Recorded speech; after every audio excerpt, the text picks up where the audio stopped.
रहीम अस्सलाम वालेकुम नादरीन, आप यूट्यूब चैनल देख रहे हैं। मैं इमरान खान हूँ। नादरीन, सबसे पहले हम कोयटा की ही बात करेंगे, बलूचिस्तान की बात करेंगे।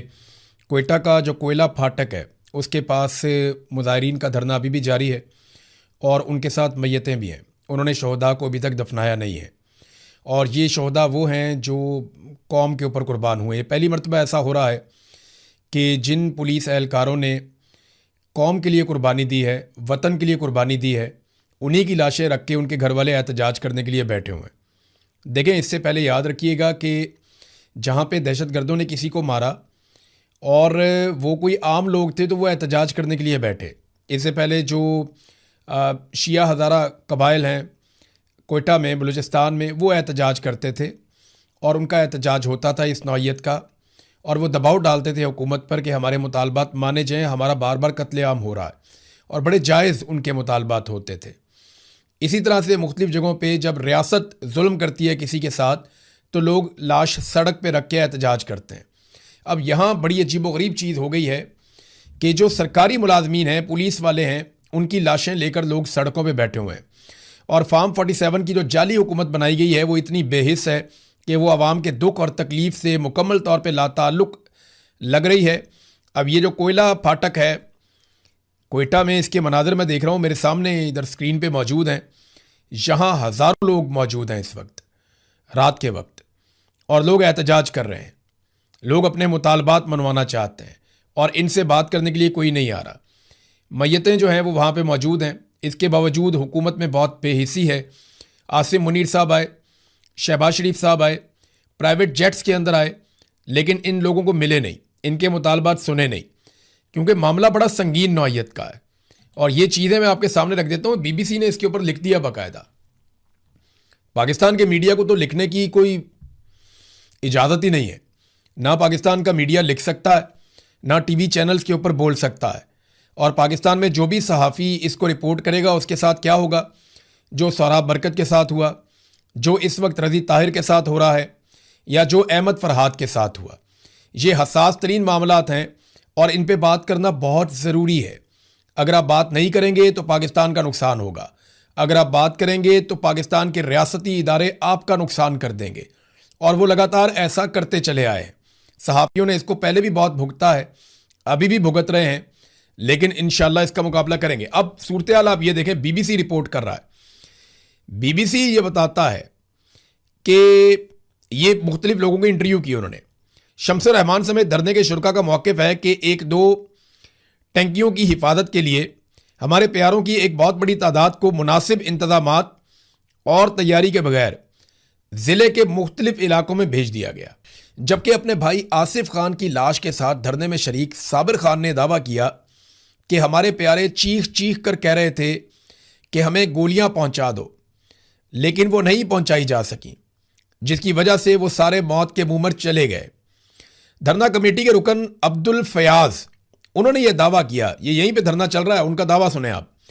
वो ये कहते हैं कि हम अपने प्यारों से राब्ते में थे। यानी जब गोली चल रही थी, लड़ाई हो रही थी, सबसे पहला राब्ता तो किया जाता है अपने सीनियर से, अपने ऑफिसर से, फिर राब्ता किया जाता है उन लोगों से जिनसे मदद मांगी जा सके, और फिर जब आप मायूस हो जाते हैं तो आप कहते हैं चलो एक आखिरी कॉल में अपने घर वालों से बात कर लूँ। तो वो बताते हैं कि हम अपने प्यारों से राब्ते में थे, जो ये कह रहे थे कि असला और गोलियों की कमी की वजह से हम मौत को अपनी आंखों से देख रहे हैं, लेकिन इनको मदद नहीं पहुंचाई जा सकी। यानी उनकी मदद नहीं की गई और उसके बाद वो सारे लोग शहीद हो गए। अब ये सारे लोग ये बता रहे हैं कि जनाब पुलिस लड़ रही थी, कई घंटों तक लड़ रही थी, लेकिन उन्हें जानबूझकर मदद नहीं पहुंचाई गई। मैंने कासिम सूरी साहब से भी पूछा, बहुत सारे और लोग हैं, कासिम सूरी साहब के साथ मैंने एक पूरा एपिसोड किया है, वो आप उनके चैनल पर देख सकेंगे। साबिर शाकिर साहब भी मौजूद हैं, वहाँ चैनल पर भी आप देख सकेंगे कि वो जिस जगह पे ये वाकयात हुए हैं, यहाँ चारों तरफ सिक्योरिटी फोर्सेस मौजूद हैं, उनके नाके मौजूद हैं, और उनकी भारी तादाद बड़े भारी असले के साथ वहाँ पे मौजूद है, लेकिन कोई भी मदद के लिए नहीं आया। ये बड़ा अनफॉर्चुनेट है। बीबीसी इसको रिपोर्ट कर रहा है, पाकिस्तान का मीडिया कर नहीं सकता। ये एक और मनाजिर है, ये मनाजिर आप देखिए, ये नोशकी के हैं। ज़िला नोशकी जो है बलूचिस्तान का, ये मैं आपको थोड़ा सा बता देता हूँ कि पहले चागी आता है नीचे की तरफ से, बहुत बड़ा ज़िला है। चागी से ऊपर जो है वो नोशकी है, और नोशकी की जो सरहद है वो ना सिर्फ चागी के साथ लगती है बल्कि उसके साथ साथ बहुत सारे और ज़िले हैं, यानी एक तरफ इसको थोड़ा सा एरिया कोयटा का लगता है, मस्तूंग है, कल्लात है, तो ये बीच में एक ज़िला है नोशकी का।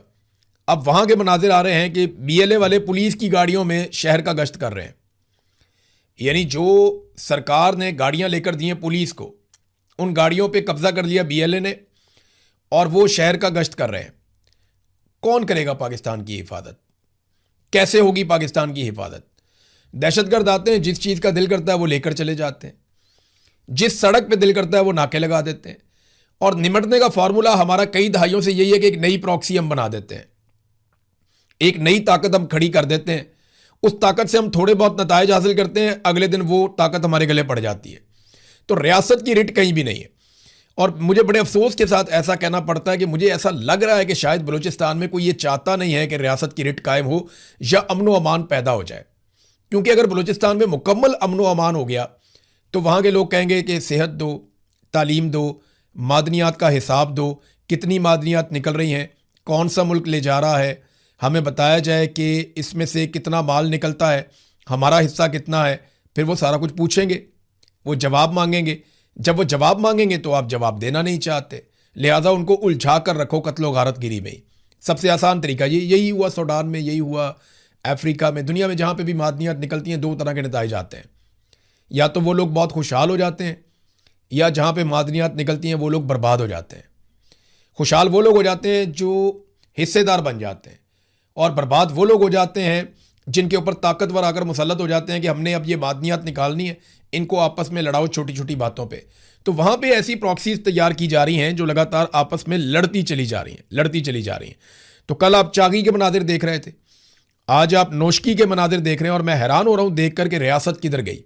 वो पुलिस वालों की गाड़ियों में बैठ के वहाँ पे गश्त कर रहे हैं, और सरकार क्या कर रही है? सरकार गोंगलुओं से मट्टी झाड़ रही है। ये मुकम्मल तौर पे एक फेलियर हो चुका है, ये बात आप याद रखिएगा। मैं आपको आने वाले दिनों में बहुत सारे सबूत और बहुत सारी चीज़ें दिखाने वाला हूं। मुकम्मल फेलियर हो चुका है, और ये बात पाकिस्तान की मिलिट्री एस्टेब्लिशमेंट को और मौजूदा रजीम को पता भी चल गई है कि इनके हाथ पांव फूले हुए हैं। इन्हें बिल्कुल समझ नहीं आ रही कि ये सारा इल्ज़ाम उठाकर किस पे डालें। इमरान खान गुज़िश्ता 3 साल से जेल के अंदर बंद है, कोई अपोजिशन मौजूद नहीं है। पाकिस्तान तहरीक इंसाफ ने गुज़िश्ता 1-1.5 साल से किसी किस्म का एहतजाज ही नहीं किया, यानी 26 नवंबर 2024 को उनका आखिरी एहतजाज हुआ था। 2025 में इनको फ्री हैंड मिला, 2026 में इनको फ्री हैंड मिला, तो तहरीक इंसाफ ने कोई एहतजाज ना करके भी इनको फ्री हैंड दिया। तो अब ये किसी के ऊपर मलबा डाल भी नहीं सकते। इकॉनमी मुकम्मल तौर पे तबाह हो गई है। दहशतगर्दी इमरान खान साहब के दौरे हुकूमत के मुकाबले में 6 गुना बढ़ गई है, दुगनी हो जाए, तिगनी हो जाए, 4 गुना नहीं, 6 गुना बढ़ गई है, और लगातार दहशतगर्दी बढ़ती चली जा रही है। पाकिस्तान दहशतगर्दी से मुतासरा ममालिक की फहरिस्त में दुनिया में सबसे आगे जा रहा है। पाकिस्तान के जो हालात हैं दहशतगर्दी के मामले में, शाम से, इराक से, मिस्र से, लबनान से, यमन से, इसराइल से, ईरान से, इन और अफगानिस्तान से, इन सारे ममालिक से ज़्यादा ख़राब हमारे हालात हैं दहशतगर्दी के मामलात में। अफगानिस्तान का 9वां नंबर है और पाकिस्तान टॉप पे खड़ा हुआ है जनाब सामने, और ये इंटरनेशनल रिपोर्ट है जो ये बता रही है। और आसिम मुनीर साहब की जो प्राइमरी ड्यूटी थी वो यही थी। अब गोंगलुओं से मट्टी झाड़ने के लिए हुकूमत ने फैसला किया कि कुछ वज़रा को रद्दबदल कर दिया जाए, यानी एक वज़ीर के कपड़े उतार के दूसरे को पहना देंगे, दूसरे के उतार के तीसरे को पहना देंगे। मे भी मोहसिन नकवी का दिल कर रहा हो वज़ीर ख़ारजा बनने का, तो उसका यूनिफॉर्म बना दिया जाएगा किसी और को, और वज़ीर दाखिला कोई और बन जाएगा, और वज़ीर ख़ारजा के कपड़े उतार के मोहसिन नकवी को पहना दिए जाएंगे। बहुत मुमकिन है, बहुत मुमकिन है। ये खेल ऐसे ही खेलते हैं, रद्दबदल कर रहे हैं, कुछ नए चेहरों को कहते हैं जी शामिल किया जाएगा, और वज़ीर आज़म ने कोई मुशावरत मुकम्मल कर ली। ये सब धोखा है, सब धोखा है। PMLN ने अपनी सारी ताकत लगाई है, अपने सारे लोग इसके अंदर लगाए, लेकिन क्योंकि अवाम की जानिब से कोई लिजिटमेसी नहीं थी, अवाम की जानिब से इनको वोट नहीं मिले हुए थे, अवाम का मैंडेट और अवाम की सपोर्ट इनके साथ नहीं थी, इसलिए ये हर मैदान में फेल हो गए, ये कामयाब हो नहीं पाए। और आसिम मुनीर साहब और उनकी पूरी टीम मुकम्मल तौर पे फेल हो चुकी है। अब देखना यह है कि ये सरेंडर कब करते हैं, क्योंकि इन्हें आइडिया हो गया अगर हालात यही चले ना तो एक दिन ऐसा आएगा कि ये तनख्वाह देने के भी काबिल नहीं रहेंगे। 20-20 अरब रुपए से ज्यादा एक एक दिन में पाकिस्तान ने कर्जा लिया है। इतना कर्जा पाकिस्तान ने तारीख में कभी नहीं लिया जितना कर्जा इन 4 सालों में आसिम मुनीर साहब के दौर में पाकिस्तान ने ले लिया। पाकिस्तान के तमाम आर्मी चीफ मिलकर इतना कर्जा नहीं ले सके जितना कर्जा अकेले आसिम मुनीर साहब ने ले लिया है।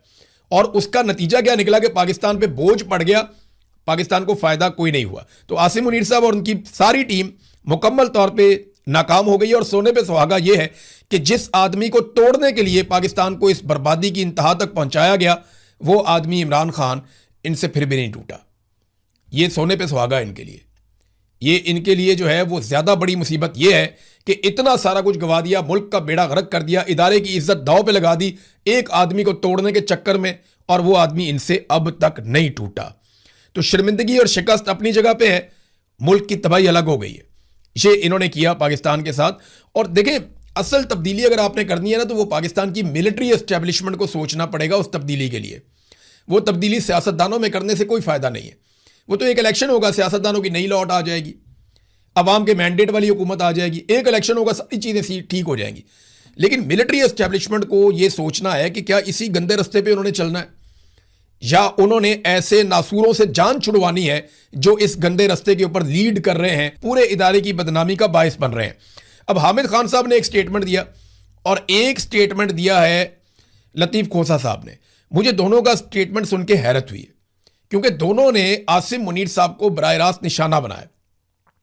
जरा दोनों का स्टेटमेंट आप सुने, पहले हामिद खान साहब का सुने, फिर आप सुने लतीफ़ खोसा साहब का। और इससे मुझे एक तो अंदाजा हो रहा है कि नवश्ता दीवार पे क्या लिखा है वो तो मैं अब पढ़ पा रहा हूं। और ये बड़े समझदार, बड़े घाघ लोग हैं, इनको भी आइडिया हो गया है कि मुकम्मल फेलियर हो चुका है पाकिस्तान की मिलिट्री एस्टेब्लिशमेंट का मौजूदा रजीम के साथ मिलकर। अब इनके पास कोई ऐसा रास्ता नहीं है और कोई ऐसा बहाना भी नहीं है कि ये उठाकर किसी और के ऊपर डाल दें। तो पहले आप ये सुने कि हामिद खान साहब, जो बड़े मोहतात आदमी है, वो क्या कह रहे हैं। इंडिया ने नाजायज़ हमला किया था हमारे मुख्तलिफ शहरों पर और मुख्तलिफ ठिकानों पर, हम उसके खिलाफ है, उसमें PTI का में कोई दो आरा नहीं है। लेकिन ये क्या कर रहे हैं, उसके बाद मौसूफ को फील्ड मार्शल बन गए।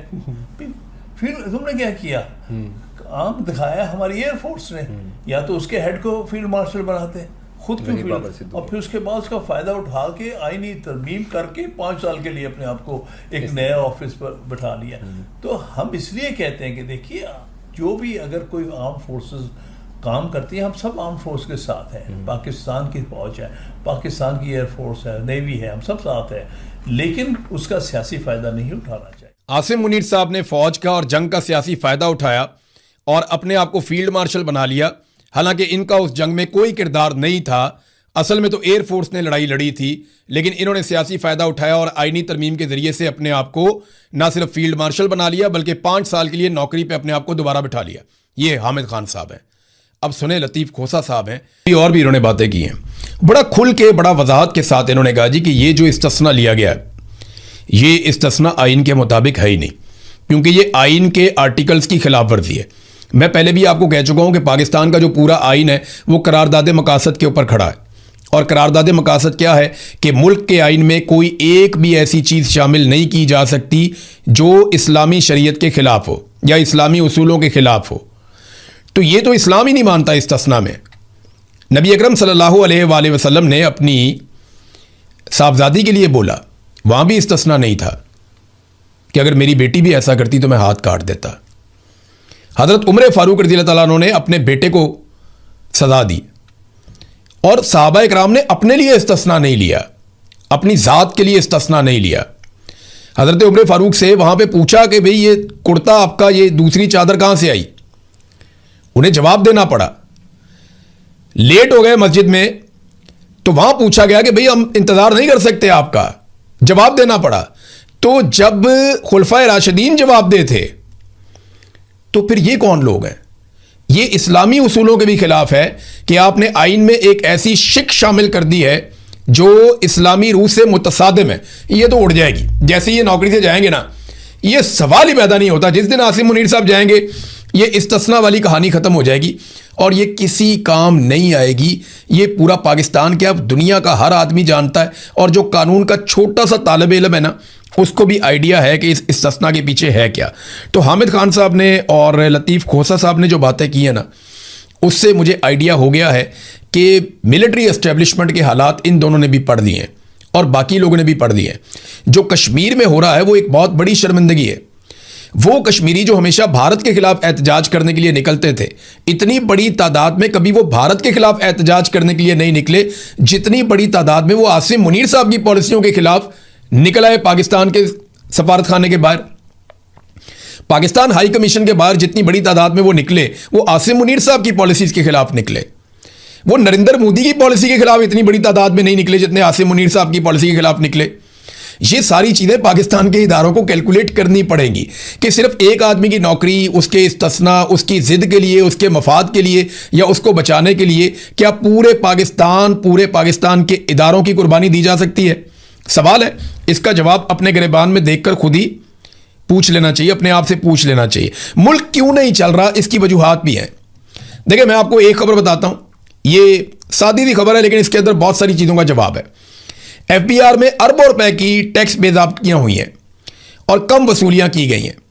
बाकायदा निशानदेही की गई थी ऑडिट रिपोर्ट के अंदर और उसमें यह कहा गया था कि 223 अरब 34 करोड़ की रिकवरी करनी है, उसकी निशानदेही की गई थी।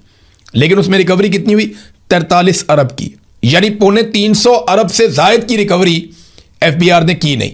और यह एक कहानी नहीं है, हर जगह पे खाना खराब हो गया है। इन्होंने किया यह है कि अवाम को हर जगह पे कट लगाया, अवाम के ऊपर ज्यादा टैक्सेस लगाए, बिजली के अंदर अवाम को रोल के रख दिया, गैस के अंदर अवाम को रोल के रख दिया और साथ साथ पेट्रोल से इन्होंने अवाम की जेबें काटी। और जो जगह जहां इनका दाव लगा इन्होंने अवाम को लूटा।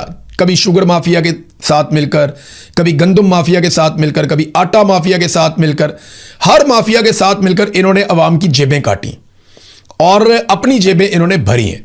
मिसाल के तौर पे 4 साल पहले सेनेट चलाने का जो खर्चा था 5 अरब रुपए था इमरान खान साहब के दौरे हुकूमत में, और इस बजट में वो खर्चा 10 अरब रुपए रखा गया, यानी दुगना कर दिया 4 साल में। इनको तो चाहिए था कम करते ना।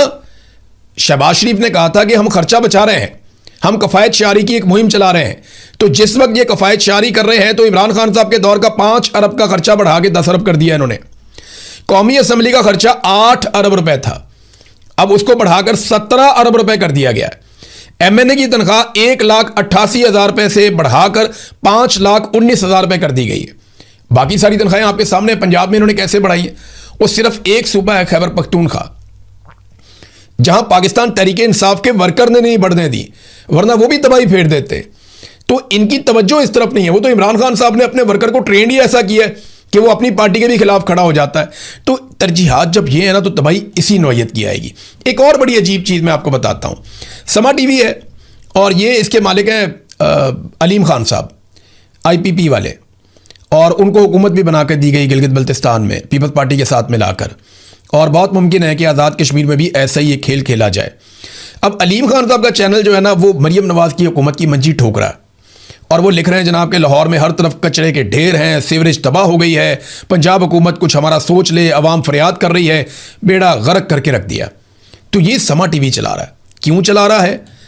आप समझदार हैं, या तो कोई काम फंस गया होगा, कोई एनओसी फंस गया होगा, या मरियम नवाज की हुकूमत कोई बात नहीं मान रही होगी, या किसी जगह पे कुछ साबित करना चाहते हैं, थोड़ी बहुत क्रेडिबिलिटी। देखिए, मैं एक चीज़ आपको फिर क्लियर कर दूं कि ये डूबेंगे तो इकट्ठे ही डूबेंगे। फील्ड मार्शल आसिम मुनीर के बगैर नवाज शरीफ और जरदारी का काम नहीं चलना। उनको बहुत लंबा झटका लगेगा, कम से कम उनको सियासत में 5 से 10 साल का नुकसान होगा दोनों को, क्योंकि आसिम मुनीर साहब गए और फौज ने इनका हाथ छोड़ दिया, तो अवाम ने तो पहले ही छोड़ दिया, तो इनको रिकवर करते करते 5 से 10 साल लग जाएंगे। इनको तो इस बात का आइडिया है। और फील्ड मार्शल का गुजारा इन दोनों के बगैर भी नहीं है, क्योंकि अगर इन दोनों ने फील्ड मार्शल का हाथ छोड़ दिया तो उनका हाथ थामने वाला और कोई है ही नहीं। तो ये एक दूसरे की इंश्योरेंस पॉलिसी है। फिलहाल ये एक दूसरे से दूर नहीं जाएंगे, जब ये डूबेंगे तो इकट्ठे ही डूबेंगे। और अब हालात वहां तक पहुंच गए हैं कि पाकिस्तान की हर चीज को इन्होंने वहां पहुंचा दिया कि किसी भी जगह पे वापसी का इनके पास कोई इम्कान नहीं है, सिवाय एक चीज के कि डोनाल्ड ट्रंप के जूते की छतरी अभी भी इनके ऊपर है और ये उसके साथ लटक के फिलहाल गुजारा कर रहे हैं। आखिर में नाजरीन, क्योंकि मैंने ये जिम्मेदारी ली हुई है, मैं आपको बताता रहता हूं, मेरे बहुत सारे पुलिस वाले दोस्त भी हैं, तो रज़ा डार को किसी किस्म का कोई प्रॉब्लम नहीं है। अगर मेरा कोई दोस्त परेशान है उसकी वजह से और उसे ऐसा लगता है कि रज़ा डार पे कोई सख्ती हो रही है, कोई डंडा शंडा मारा गया या किसी जगह पे सोने नहीं दिया गया या कोई सख्ती से इंक्वायरी की गई, तो बिल्कुल नहीं। वो बहुत मौज में है, बड़े मज़े में है, बहुत इंजॉय कर रहा है, बल्कि उसको यकीन दिलाया गया है कि बेफिक्र रहें, हम केस को इस तरीके से हैंडल कर रहे हैं कि जल्दी ही आप पहुंच जाएंगे। आप वापस पहुंच जाएंगे अपने घर, बस मामला थोड़ा ठंडा होने दें। एक दो बड़ी खबरें आएंगी और उन बड़ी खबरों के बीच में रज़ा डार की जमानत हो जाएगी। ये बात आप अभी लिख कर रख लें।